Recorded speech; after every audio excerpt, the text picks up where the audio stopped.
So, Lok Sabha, Rajya Sabha are the two wings of parliament, but there is a third also. President of India, that is our parliamentary system.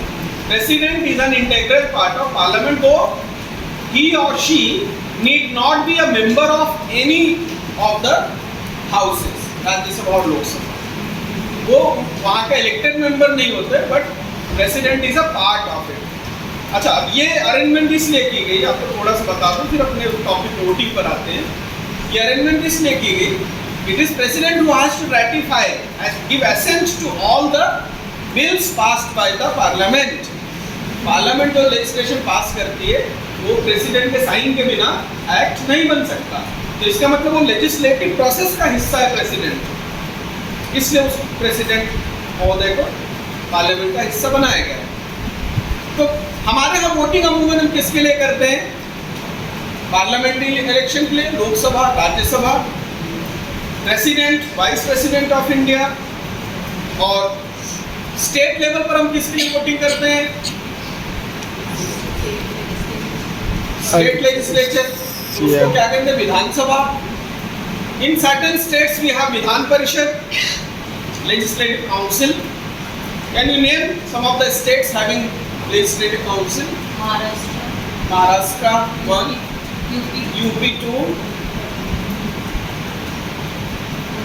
ठीक है, आप Google करना, हमारा topic ये नहीं, इसलिए इस पर ज़्यादा समय नहीं दूंगा.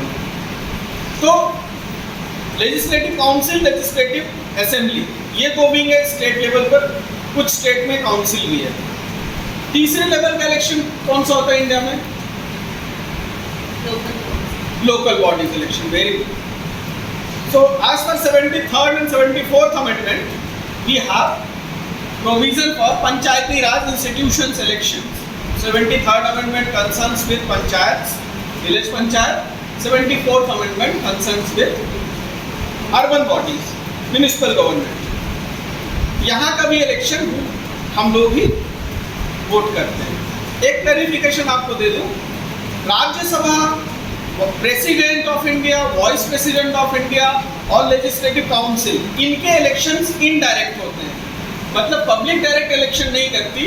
It is the representatives of the people elected by the public, general voters, who vote in these elections, who elect the president of India, vice president of India, members of Rajya Sabha, members of legislative council. Is this clear? Very clear. ठीक. तो अब ये सारे elections India में होते हैं. इन सब में वोटर एक कॉन्सेप्ट है.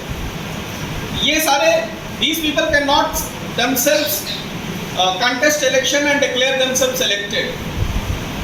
People should elect.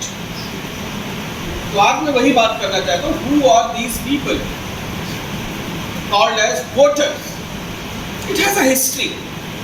तो 3 पार्ट में ये बात आपको समझाऊंगा. हिस्ट्री ऑफ वोटर्स, दूसरा कॉन्स्टिट्यूशनल प्रोसीजर, एंड तीसरा duty as a voter. History of voters अगर हम देखें तो एंशिएंट इंडियन रिपब्लिक्स और ग्रीक सिटी स्टेट, इनके बारे में आपने हिस्ट्री में पढ़ा होगा.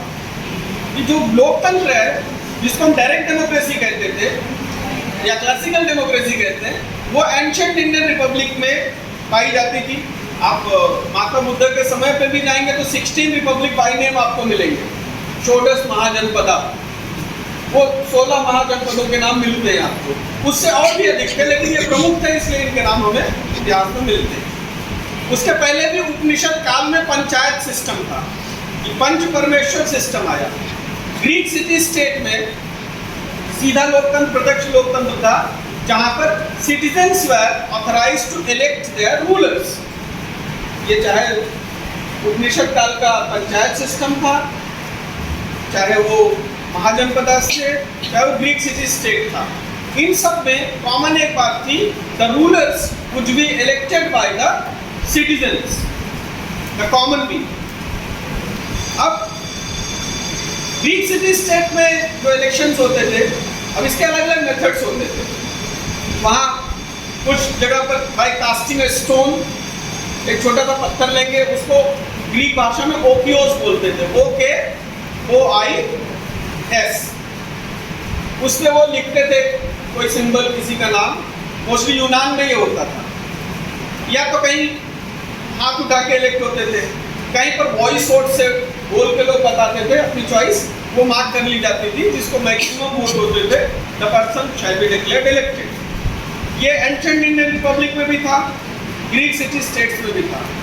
एंड एंशिएंट इंडिया में कभी हल्दी का टुकड़ा, कभी चावल के दाने, सरसों के दाने ऐसे होते थे जो collectable symbolically something that can be counted to represent whether person secures majority or not। ये प्रोसीजर था और वोटिंग राइट यहाँ से लोगों का पैदा हुआ। लेकिन मेडुअल एवं बड़े बड़े एम्पायर आए और ये सब खत्म हो गया। तब तलवार एकमात्र रास्ता बच गया डिसाइड करने का हु शुड बिकम रूलर। वो वेस्ट में भी हुआ, वो इंडिया में भी हुआ। मौर्यन एम्पायर के साथ इंडिया में शुरू हो गया और वेस्ट में भी रोमन एम्पायर के साथ शुरू हो गया।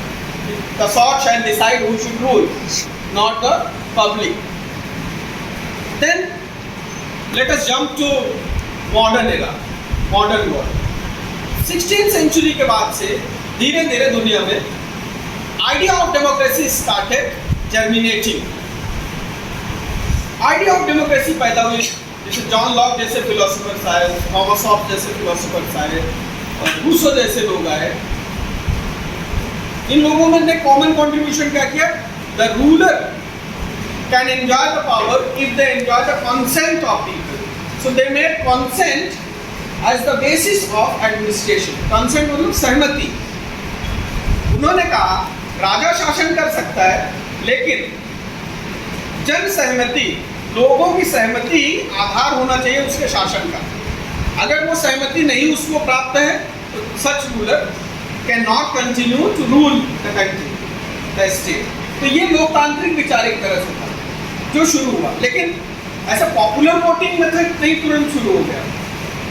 रिप्रेजेंटेटिव जो लॉर्ड्स होते थे, जो बड़े लोग होते थे, जो राजा की कोर्ट में, काउंसिल में, मिनिस्ट्री में रहते थे, उनको ये पावर मिलने लगा कि they can question the ruler. और इसी का रिजल्ट था ग्लोरियस रेवोल्यूशन ऑफ 1688 जो ब्रिटेन में हुआ, वेयर चार्ल्स सेकेंड जो था, he renounced his throne and went in exile peacefully, and William of Orange was invited to take over the throne. ये बहुत शांतिपूर्वक सत्ता परिवर्तन था, इसलिए इसको ग्लोरियस रेवोल्यूशन कहते हैं। इसके बाद हम देखते हैं दुनिया में अलग अलग जगहों पर क्रांतियाँ हुई, सिस्टम बदले। सबसे पहले अगर आप देखें 1776 में which country got independence in 1776 on 4th July to be precise? America. Yes. तो जोर बोलो। America.